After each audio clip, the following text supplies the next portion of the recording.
Education, Laurie Kilmartin. What? Why so excited? You've already spent 100 minutes with me today. And me frantic because I had so many people on the Sunday show that I was kind of a little manic, and I forgot one of my punchlines of a joke that I haven't worked on in weeks. Mm-hmm. And it was a pity. It burns. That was a fun show, and I enjoyed it. Thank you for having me on.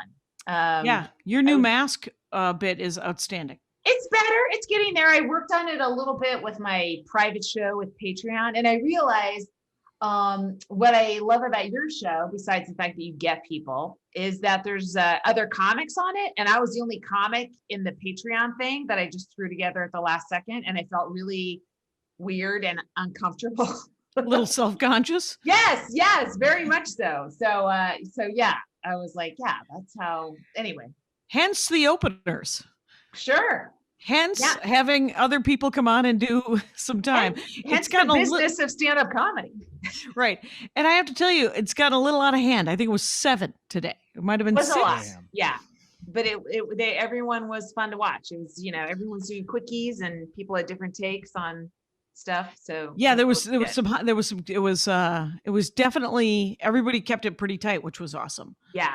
Yeah. And Baron's chunk about his dad is like, it's a hurt laugh, which they're so hard to write and pull off. And I love him, He is that. I saw when he first was working on that, and it is just, it's crystal now. It is. And it's so much of it is just getting used to talking about whatever that situation is, a death or an abandonment, without the emotion being in it. And it takes a long time to remove it from your voice and from your manner, because you actually have to remove it from your actual self somehow in therapy or journaling or whatever. So when someone gets through that process, a comic, and that now they're talking about this really painful thing, but they're able to do it so effortlessly in all appearances, it's really something to behold. Right, because you want to let the emotion stay. You don't want to come off as super cold or super dead inside. When you talk about your dad and meeting him for the first time and stuff like that. I mean, you do. When you talk about your mom, you want to feel that. You want to have that come out as I'm mocking you openly. Okay. Well, it's just like the amount of distance you need to be removed from a subject, right? Whereas like a date goes bad, you need like maybe 1 second and you're recovered, right? That real tragedy plus time. But then when it's something bigger, of course, you need a little bit longer. You need a little bit more practice talking. That's why whenever someone's talking about a breakup, like the first month, you don't want to see that chunk. Like, you just get through the first month, and then I'll step in the room when you start talking about your ex. But people need time to just de-escalate their own bodies, I guess. Right. That's why on the Hero album, the genocide bit, I had only done it 6 times. Wow. And so I am genuinely still emotional in it. Yeah. Which, is fine if it's like I even have a recording of the first time I did it, which I was opening for Maria at a theater in San Francisco. And when do you remember which theater? No. That's interesting that's what you wanted to ask me about. Well, because San Francisco, I just wanted the full picture. I figured I know you do. Okay. It's I don't know. It probably seated 1,200 to 2,000. Okay. So, and I'm sure there's plenty of theaters that big in San Francisco, but it was interesting because it was literally like it was. So I recorded the album 6 weeks after the election. The show in San Francisco with Maria must have been a week and a half or a week after the election. Wow. And so I was sitting in the back, and Maria traditionally asks before a show, what do you want to get out of the show? What do you want? What do you want to? What are you going to work on? What do you want? Is there any goals? What do you got? Anything? And it's usually my answer is fun, or work on the new stuff. This type of thing. And I literally, I was a little choked up, and I go, I would like to be of use. And so she said, that story you told about your grandmother was really funny today, the genocide story. And I was like, you're kidding. And I was like, but she's not kidding. Whenever she sort of challenges me, or anyone, I assume, to talk about something that's real. And so I went out and I was like, and I knew it was going to either be amazing and I could never remember it again, or it was going to be horrible and I was never going to remember it again. And so in any case, I recorded it on my phone. And then it ended up on the album. And it's an amazing bit, but it was too emotional for me to do the work to get rid of it. Because I thought that there was some power in the emotion too. Yeah, I mean, yes, but as long as you're in control of it and it's not sneaking up on you, what I mean? Yeah. Yeah. And there's that line between it being real and it being manufactured that I fucking loathe. And I've done it myself, not much, but I mean, I'm sure I'm capable of it, but I don't like when the emotion is manufactured, as you can imagine. Yeah, I mean, there's this, you could still acknowledge the emotion, but have the distance, like, don't worry, this is not a tidal wave that's going to knock me down. Yes. You don't want to, did you ever hear that story? Did I ever tell you that story that I heard about John Edwards and John Kerry? Okay, no. So John Edwards, his son was killed. He was 14 years old. And it's a separate story. The fact that he and Elizabeth lost their son was one of the reasons she went on hormone treatment so she could have more kids, or she might have caused the breast cancer she died from. Okay, separate story. So his son, his 16-year-old Wade, has died. And it's part of his political story, right? As being a coal miner's son, all that kind of stuff. And John Edwards is picking him to be vice president, right? For his running mate. And he tells John Kerry a story about seeing Wade's body, his son's body. And then he says, I've never told that to anyone before. And apparently he had told that story to John Kerry before. Like, whoa. No comedian is as psychopathic as a politician when it comes to using your own stories. At least we're trying to get laughs. Right. At least the process ends up with us making you laugh at something that might have hurt your feelings or whatever one time, as opposed to, I would like to be vice president of the United States. Yeah. We're not trying to make you vote for us. We just want a laugh and a good comment on the comment card. That's the vote we want, people. That is it. So Maria accidentally posted the Zoom link on her Twitter feed when she came to do the show today. Right. And it's a private link. And it's a private link because that's why I have people send me a couple of bucks in Venmo. Mm-hmm. It just, it's that whole thing where you don't want to paper the room entirely. Right. You just want some effort on their part, which means that they want to be there. Yeah. So she posted on the link. So instead of like 60 people, there's 110, 112. Yeah, it's a lot. So an extra 50 people come, and I'm getting like this parade of things on my phone. And so when people come in late, I send them the link, and I'm like, the show started, but you can still come, and until I go up. And so Maria's like, I accidentally put the public link, which triggered someone to become essentially a troll. Mm-hmm. Oh, wait, no. So it was someone yelled. And then I was like, what? How do we have a troll? And then Maria admitted that she had accidentally posted it publicly. Someone screamed. It was more of a help I've fallen scream. But then I hope that was a troll and we didn't actually lose an audience member during the show. No. And then I think that they got into it a little bit, and then they shut up for the whole show, enjoyed the show, to my knowledge. And then everyone was unmuted, and they yelled again.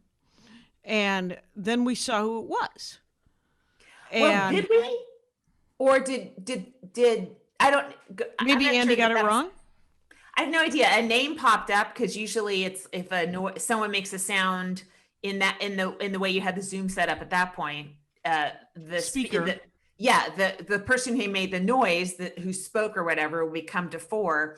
And so right after someone yelled like shit, fuck, cunt or something, then a name popped up, and I think we all assumed that was the troll, but maybe it wasn't. Maybe it wasn't, and that would have been weird because it was a Patreon person. I know. And I was like, why would they have paid to come and yell these words when they could just, of course, yell them at us anytime? They've already paid for it. But if Patreons do want to swear at us, we will create a tier. And finally, if you tiers. pay $25 a month, we will come on and you can yell at us. You can yell at us. You can try to make us do more work. That would be that tier as well. Is because there's been a couple of people who've asked me to do a couple of things that I don't know how to do, and I'm so sorry, I don't want to learn. I'm right. often, sometimes, yeah.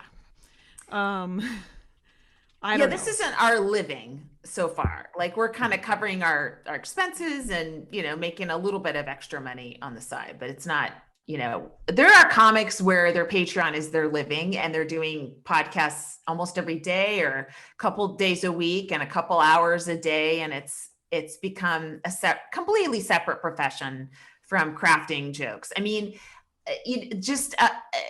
every time you speak off the top of your head, you are in danger, right? of talking. It's like when you say something on stage, you're trying a joke or whatever, and then your mouth keeps going, and you're like, oh, I'm not going to repeat this one. But on a podcast, it's recorded forever, and then I think that can be confused with your act, which is the thing that you hone and care for, and you don't release until you feel like each joke is mostly done, Right. And then you make an album or Right. you do a special that you have curated. Yes. with the bit coming out of your face. Correct. As opposed to podcasts where, as we can see right here. Right. And but it does feel like podcasting is perhaps going to be harming stand-up because people on a podcast, what you're hearing on a podcast is not what you're going to get on stage. And it's all starting to blur together. And someone's podcast, persona isn't necessarily what they do on stage, or I don't know. It seems a little, it's going to water down. I don't know. Maybe I don't know. If I had fucking 5 minutes to write this shit out, I'd know what I was saying. This is exactly what I'm talking about. But right. I think a lot of comics that are decent, the more you podcast, the more we find out how hard you work on your act, because you on a podcast is no prize. Oh, I do love that. Yeah, how hard. And I have to say that we did a show on Christmas Day. It was essentially someone said, "Hey, it's my fella's birthday. It's his birthday on Christmas Day." Mary Magdalene gave us a call. She said, "It's my fella's birthday. We will pay you if you want to do a set." And then they invited 30 of their closest friends, and we each did 20 minutes. Yeah. And it was super fun. It was fun. And it was, this happens to me all the time when I'm doing any sort of club set where you look at your jokes and you're like, yeah, these are fine. And then you start telling it, you're like, oh, I forgot how this one ends. Maybe you don't do abortion jokes on someone's birthday show. I don't know. Because their grandparents are in the audience, but in my head, it's a clean joke, and it's not called abortion joke. It's called something else, and right. That wasn't the track title. So So I was doing a lot of like just pulling up at the last second, and braking and there was slowing down a little bit. I mean, there was literally nosedive, and then you could just feel like your foot's on the dashboard, pulling on the joystick, like wait, crazy. Oh, this one ends in porn. What am I doing? What am I doing? Oh my God. I didn't do my cock ring joke. That was my only. I figured it's their loss. That was their loss. But I feel like I do feel like in this case they knew exactly what they were getting. But I did slow my roll as far as any sort of language. Right. And a couple of times I paused before just dropping an F-bomb for no reason. Which was kind of nice, actually, to, I also, swear too much anyway. People get invited to these things. Like, it's one thing if everyone shows up at a comedy club, like you walked through the doors, this is half your fault. Yeah. If you're offended, you are a 50% participant. You bought the ticket, you walked downstairs, you came into the room. Okay. So, and then other times it's like people are just invited to a birthday party and it's maybe a lot more than they anticipated, Right. And I did see some parents and I saw some babies. Were there children, or am I thinking of a different gig? I think you're thinking of a different gig. Okay. Are you doing a New Year's gig? I thought you said you were doing a New Year's gig. I am. I'm doing KO comedy. I think we might be doing it not right around New Year's Eve, but that night, but I'm not sure of the time. I think they may have changed it, but check out KO comedy, or I'll be tweeting about it. You know me. You know, Laurie will be tweeting about it. And then I think I'm doing a show too, but I think it's private. So so sad, too bad. But I do, and then the only other, the other exciting thing that happened, and was it Christmas Eve that it happened? It might've been that one of our listeners dropped off a couple of gifts for us with the greatest note in the world that said, I don't have Laurie's address and it felt weird to look for it. Thank you. Everyone maintain that stance, please. It felt incredibly sane and funny at the same time. Well done. And I swear to God, it was Allison. I thought I had the right email address, but we thanked the incorrect person. Yeah. So we have the note though, right? You have the note? I do. Yeah. Okay, good. Well, I'm willing to do some snooping into it and finding the correct person because they're beautifully made. They are. And the masks are really nice. They're double ply, I guess, and they have the little metal that so you can mold it to your nose, so those little COVIDs can't sneak in. And they're pretty, and they came in a little hand sewn baggie. The whole presentation was beautiful. Was outstanding. It was Andy liked his. There was one with skeletons on one of them that was double-sided. That looked like it was for Halloween. Wow. Which of course means we might be wearing masks next October. But I don't think so. You know what? I will wear masks on a plane probably for the rest of my life now. And definitely in an airport. It's actually a little less safe in an airport because they don't have the same kind of ventilation. But yet it would never occurred to me before. Right. It just wasn't a part of, but now there's no vaccine against the graphic of aerosols leaving somebody's mouth. And I'll never get that out of my head, Right. That graphic now part of the slideshow. Yes. A couple of comics on the show tonight, on the show this afternoon, very funny young women. And there was the one about her dream. And speaking of tears, she wanted to do the premium for her dreams. Did you hear that one? No, I think I was frantically working on my act once I realized I had to follow Baron and Maria. I was like, oh, I can't coast on this one. Thanks, Cation.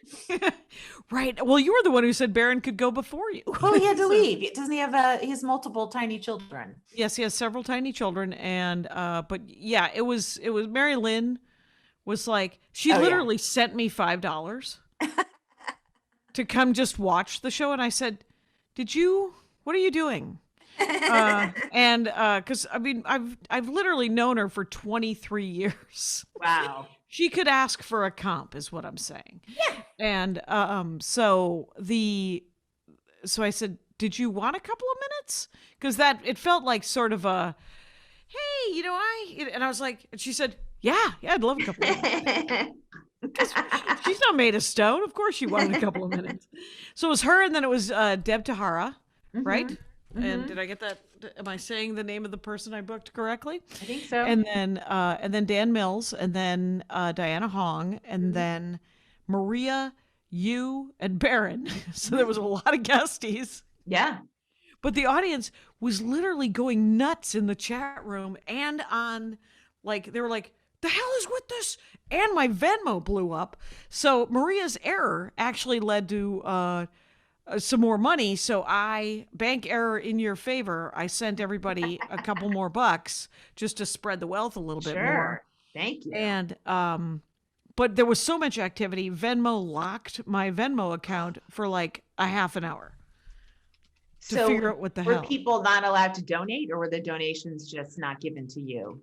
No, I think it was after the show was over, and I wasn't allowed to bump everybody and some more money, and then I wasn't allowed to because as soon as I wasn't allowed to do that, I was like, well, can I transfer all this money to my bank account?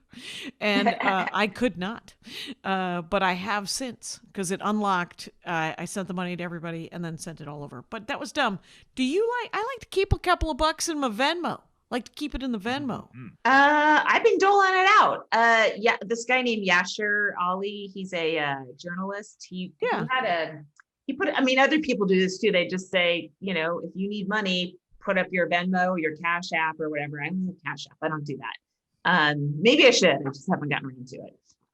So, you just start scrolling through and start, just sending out a little bit from your Venmo. It's like donors choose. It's like you get to pick a classroom. Yes. Yeah. But it's a Twitter feed. Cash App, by the way, is owned by Square, just so you know. Oh. Yeah. Venmo is owned by PayPal. Oh, that all makes sense then. It's all, God, everything's owned by everything. You can't get away.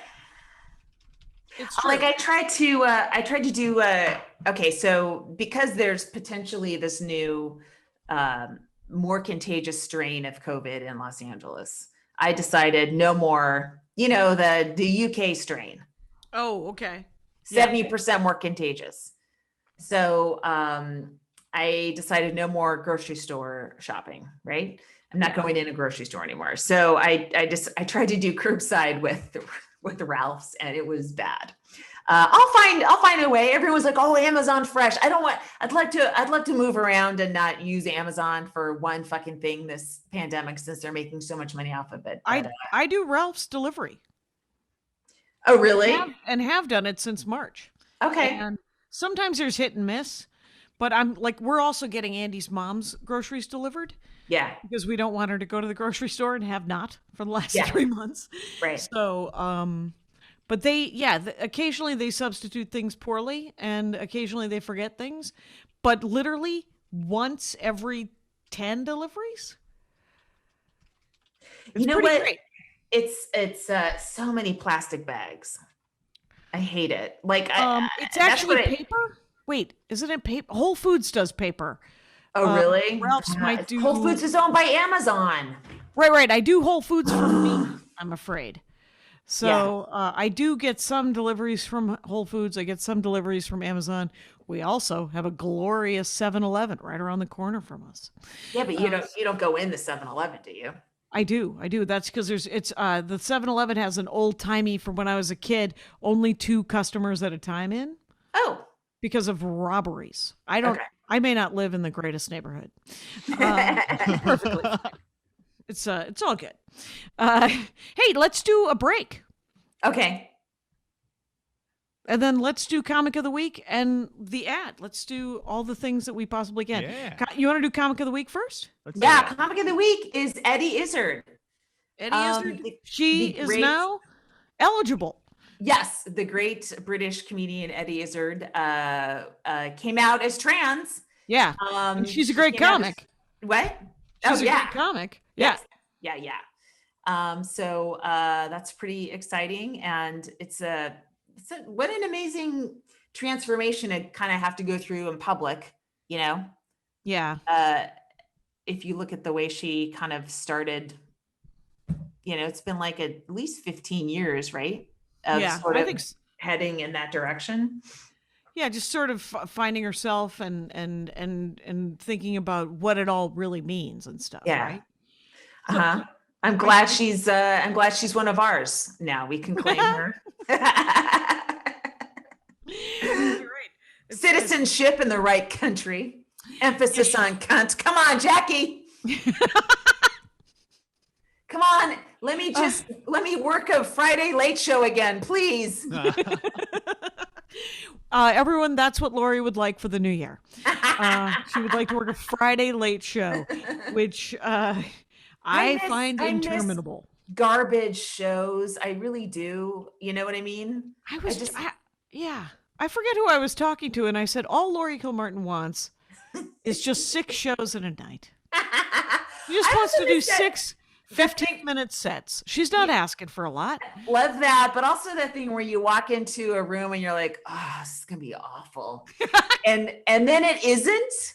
That is so fun, right? Right. You lower your expectations so much that then you have the most fun show of your entire life.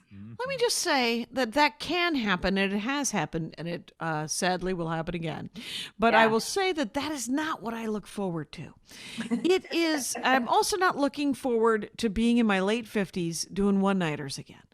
But that's where it may be, and that you know what? I'm also. There's part of me actually that is looking forward to that right fucking now. But when I'm in it, when I'm staying at what is clearly a Red Roof Inn, right, from the 1990s, that has blankets that still, for some reason, have cigarette burn holes in them, I will not be pleased.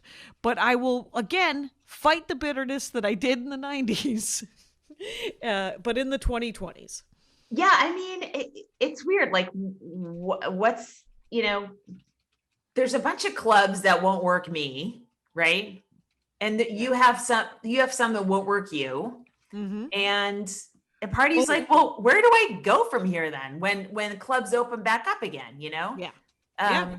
There's plenty of clubs that won't work either of us. And so we just have to find other work. And we will, because as I was told by Vanda Michaels in 1984, if you can consistently make a room full of people laugh, you will have work. And there's always enough to pay your bills. Yes, and just think we could do ads. She's good. Smooth. Well, you've had a podcast for 14 years. You know how to do it. Let's do an ad, you guys. It's Function of Beauty. Want to do it? Want to read it? Yes. Okay. Oh, wait, hold on. I read the top one. Yes. Ad copy, hosts. Please include personal experience. Guys, I'm going to include the personal experience because I fucking love Function of Beauty. Wait, take that out. I love Function of Beauty. I got so excited I used the F word. That's how good it is, everybody. Yes, I love my. And the F word is function. Yes. You had to interrupt my ad copy for that? Yes. I've had it. They're gonna drop us, and we deserve it. But even so, I will tell you, I love the eucalyptus shampoo. It's my favorite, and I use it, and I fucking shoot, I did it again. You bleep that one. You're just so intensely focused on how great this product all is. Over my hair, and I love it. It gets the chlorine out. It smells delicious. My favorite smell. Function of Beauty is dedicated to being the world leader in customizable beauty, offering precise formulations for your hair's specific needs. First, take a quick but thorough quiz. It really is like 3 little questions, and they're super easy to answer. And tell them a little bit about your hair type and your hair goals. You can also choose a fragrance of your formulations. Every ingredient Function of Beauty uses is vegan and cruelty-free, and they never use sulfates or parabens. So you can also go completely silicone-free. I love that. Yeah, so just never buy off the shelf. just to be disappointed again. Huh? Come on. Go to functionofbeauty.com/Jackie Laurie to take the quiz, which is very quick, and save 20% off on your first order. So order big that first order and then keep ordering because they like it. But if you use Function of Beauty, functionofbeauty.com/Jackie Laurie, you'll save 20% off on the first order. And that applies to their full range of customizable hair, skin, and body products. So do it. Yeah, go to functionofbeauty.com/Jackie Laurie to get 20% off your order. Yeah. Okay. We did it. I thought that was really well done. I I thought you skipped a section and then you went back. You know what you're doing. Oh, yeah. We got it going on. So I put my Christmas tree out the 26th. I forgot to water it, and it was basically tinder on Christmas Day. And now it's sitting on your porch as a fire hazard. It's on the porch, yeah. But you know what? It can exist there for a couple days, and then we throw it out like all the rest of them. Right. So if we're going to get a dog, I'm going to have to be the one to pull the trigger, and I'm scared. So, because it feels like a lot of responsibility.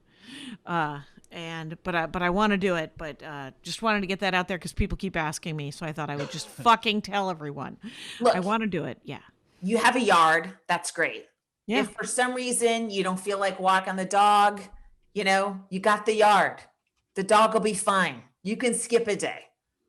No, right? I You're know. not like an apartment dweller where you got to go out twice a day or your dog's going to shit in your house. So Right. right off the bat, you got it going on. Right.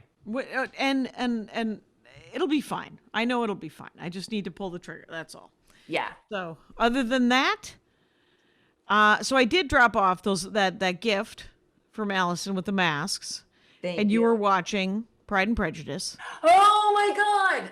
I'm sorry. I was like, I was startled when you came by. I was like trying to put together a little bit of furniture, and I had like that little Allen wrench, and that's a lot for me to be following directions and counting washers, at 16, whatever. So and then I felt uncomfortable not inviting you in, but of course it's a pandemic, so you can't. So it was just like whatever. Yeah. But so it was a tradition. My mom and my sister and I would always watch the BBC Pride and Prejudice. We had the DVDs, and we'd watch it every Christmas. And then, that kind of went away, obviously. And then this year I decided to watch the Keira Knightley version. Yeah, Matthew McFadden, and oh shit. It's not the same. Like, they can both exist. I can love them both. This one is. They can both exist. Yes. The scene in Pride and Prejudice where so Darcy they are arguing about she's saying you broke up Jane and Bingley, and he's saying you got Wickham wrong and all that. And so that is key. That scene is key in the movie, right? In whatever movie you're going to make of it. Yep. And the one between Colin Firth and Jennifer Ellie, and I think that's how you say her last name, in the BBC one's great. It's great. Like they're jumping out of their skin. Right. To try to fuck each other while they're yelling at each other. It's one of those scenes. But the Keira Knightley, Matthew McFadden one was, they were 2 inches from each other, delivering these lines at full force, and they almost were peeling off each other's skin. They wanted it so badly. Oh my God, I couldn't believe it. Jesus, I've got to see this now. You do. Okay. You do. Wow. Yeah, I rented it on iTunes. It was so good. In fact, it's so arousing. I don't want to watch that version with my son. We're going to watch the BBC version. Oh yeah. Yeah, that's the one you're going to want to watch. A different one that doesn't get you thinking, what?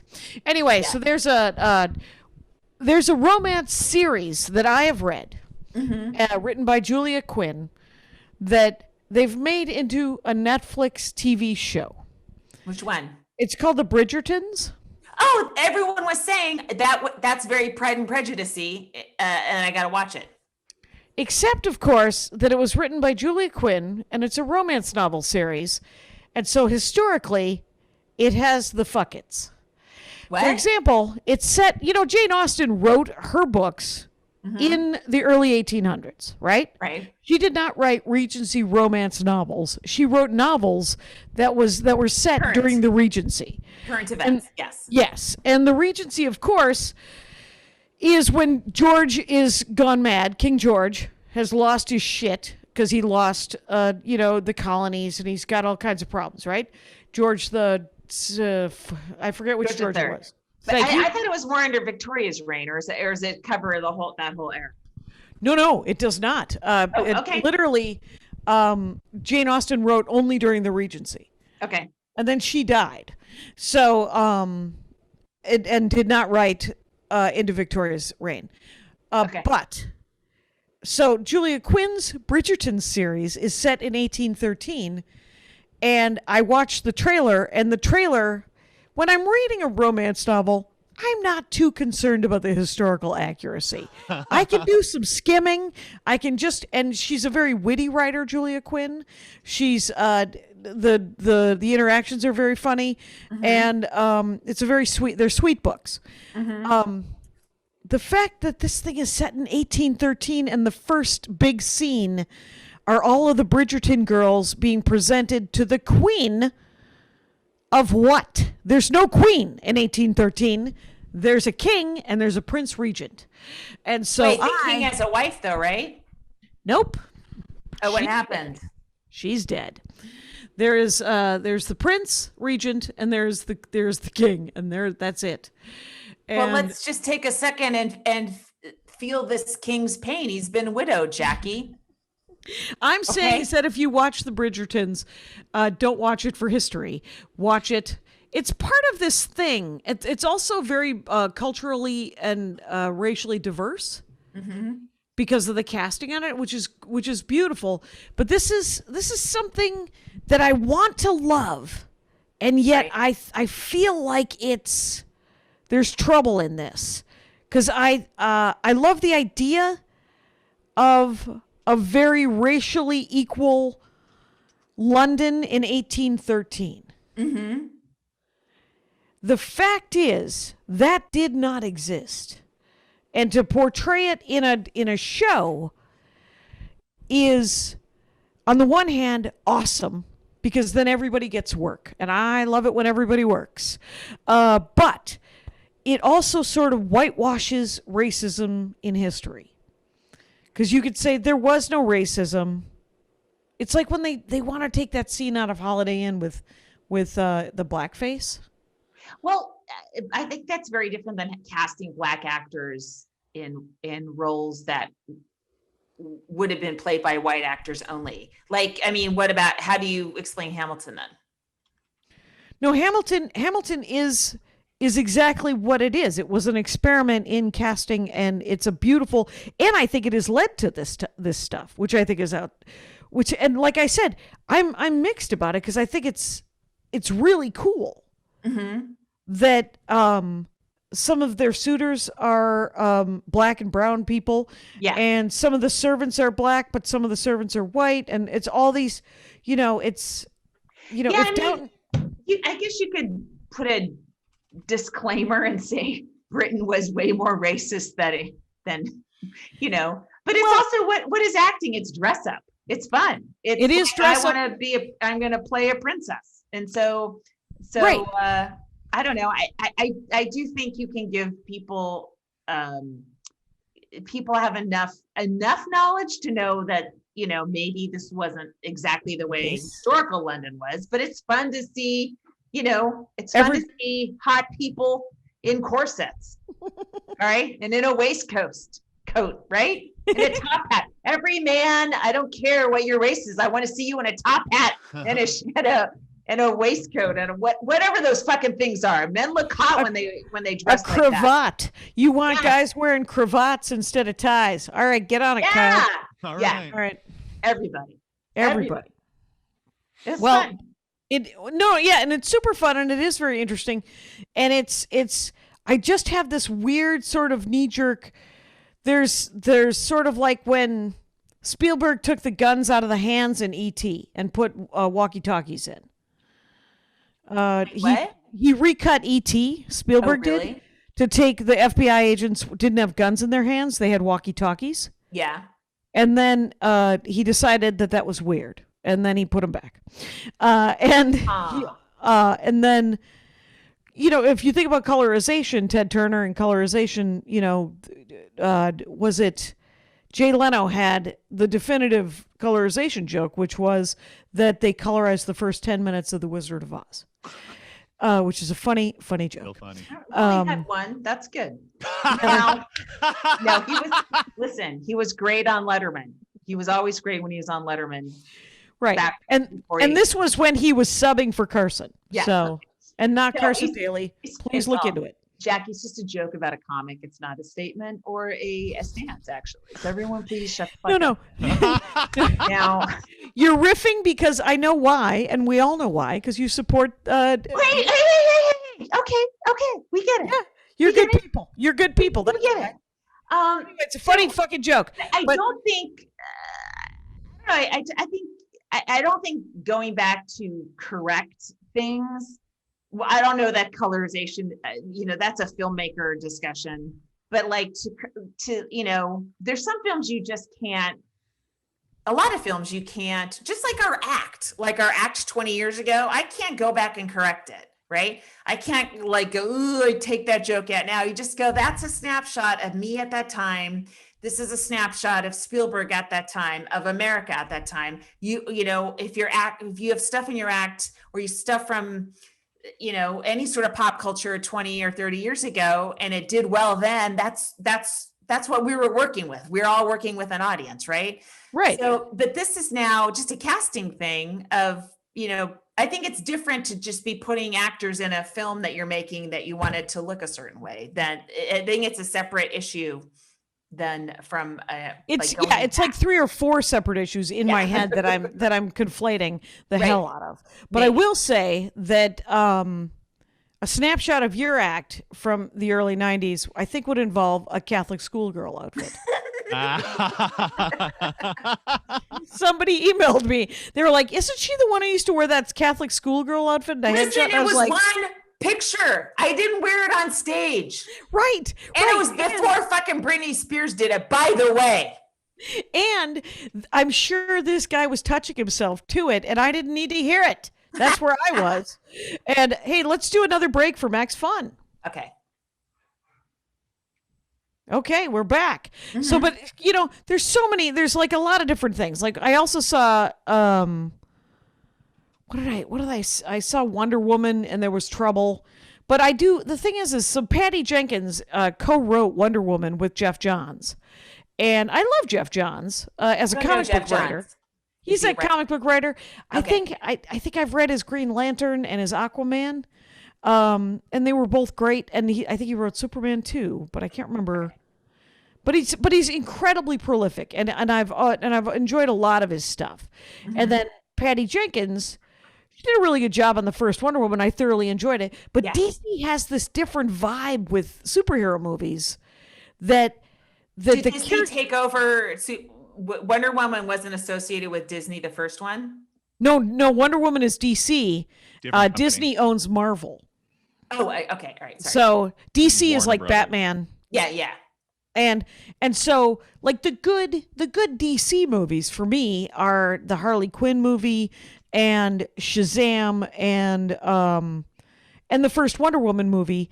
And I didn't mind Aquaman. Those incredibly dark Batmans were well done, but they were a little too dark for me. But the second Wonder Woman, it had some really great, she's really good at war movies. That Patty Jenkins, and she just got hired to direct Rogue Squadron, which is a fighter pilot movie for Star Wars. Cool. About the Rebel Alliance, an X-wing Rogue Squadron. So, but it's interesting because she is a little bit younger than us, but she's our same age, kind of. And you could see in her writing and her directing and her portrayal of strong women what I'm probably extrapolating on this completely, but I can see kind of where she was hurt, like where she. Oh man, You can, if you watch all of our acts, you can see where we were heard. Oh my Right? God. Right. I could see how Oh, how embarrassing. the way she course corrects, the way the way Wonder Woman is portrayed in this thing, you're like, oh, the way Cheetah, the bad guy is portrayed in this thing. A woman, by the way, a woman character has to have 3 fucking doctorates, and she's supposed to have no self-esteem. And I'm like, don't buy it. Anyway, is that Kristen Wiig? Yeah. And once she makes her wish, she's amazing. Sorry for the spoilers, but on the whole, I liked it. What you should know is that I like a superhero movie, and if someone has a lasso and they can lasso lightning, I'm fucking there. I don't know if you people know this about me, but I'm on board. But there was definitely some weird woman stuff where you're like, okay, all right, I wish you weren't. I wish there was more power, like, and maybe there will be in the next one. But I think Patty Jenkins is great, but I could see the problems that some people had with some of it. So I wonder, like, after you direct a film, how many hours of footage you have that you got to get down to 2 hours, right? And it's got to be so hard to continually try to have fresh eyes on your own thing that you're no putting kidding. together, Jeez. Do you know who probably has super fresh eyes right now? You on your album. How's that coming? Oh, I turned it over to 800 pound and I walked away while the car exploded behind me. Yes, that's what I wanted to hear. Outstanding. That's awesome. I'm psyched to hear it. So, yeah. hey, where are we at, Kyle? Just out of curiosity. We got no, about 6 minutes left. no real reason. Just wondering. I started reading this book called Church End by this guy named Colin Broderick. He's a writer from Northern Ireland, and come on now. Of course he is. Yes. But it's about a kid who a Northern Irish Catholic who goes to London to hunt the killer of his brother, Sure. Because Margaret Thatcher had shoot to kill orders, I guess, with the Irish, just like she was a fucking pill. Oh, it's the worst, right? So I'm like, that one's moving very quickly, and I'm still reading this book called I think it's called Above Us, the Milky Way, and it's like reading dreams. So I can only read a couple pages at a time, and then I gotta sit back and think about it. It's from the woman. Her name's Fawza, Fowza. I don't know her last name off the top of my head, and the book's in the other room, but she's from Afghanistan, and so it's about a family that relocates, assuming without saying to the United States, I'm assuming in the U.S., and everything they leave behind, and just the. I think I've talked about it before, right?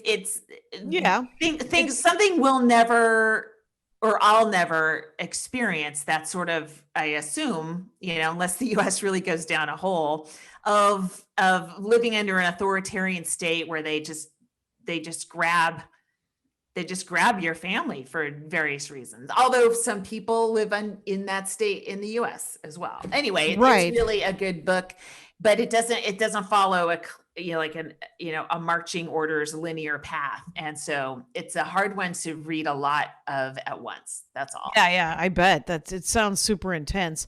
Andy's reading this book about ethics in video games, and it's kind of blowing his mind. But he can only read about 6 pages at a time. Oh, really? And he just sits there and thinks about it. And I just sent my dad a book about. It's called Black Maestro. And it's about the first black jockey to win the Kentucky Derby. It's in the 1930s. Yeah. I have not read it. Essentially, I've sent my father homework, but I'm just trying to, he likes horse racing, and I know that he likes the 30s. What? Yeah. Oh, that reminds me, Gianmarco Cerezi. Do you know him? He's a comic from New York. So he posted a screenshot of like his grandpa was a banker who shot himself in the 30s or something by accident. Oh. And that reminded me of these articles my uncle found on his uncle, or who would be my great uncle, whose name was Red Joe Dowling, and he was a gambler, and he at one point had amassed $250,000 in the 20s from horse races and stuff. And he shot himself on the banks of the yacht club in Albany, New York. And these two young girls found his body. And apparently, like, you know, the one of the lines in the article was like, he had borrowed $2,000 and was supposed to pay it back, but he had not met the man. Like, they didn't even describe the person he borrowed from as a banker. It was just, it was like, oh boy, this is not good. But so I wish I should send those articles to your dad, because this is a real guy who There was our family every once in a while we have a generation. There's one generation that goes wild in my family, and the last one I sent him was about the crew team, the Nebraska crew team from the 1938 Olympics, and Nebraska not known for their crew team.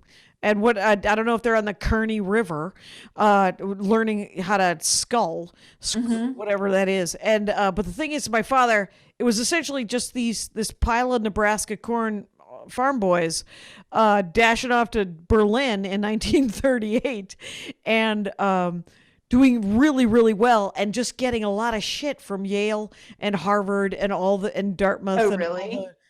all the East Coast. They were like, you guys can't crew. And they're like, watch us. We've been pulling our own plows for a decade or whatever. So wait, they were at the 36 Olympics? Yeah. Was it 36? I'm sorry. Yeah. So they were at the 36 Olympics. And my dad says the book was amazing. He read it twice.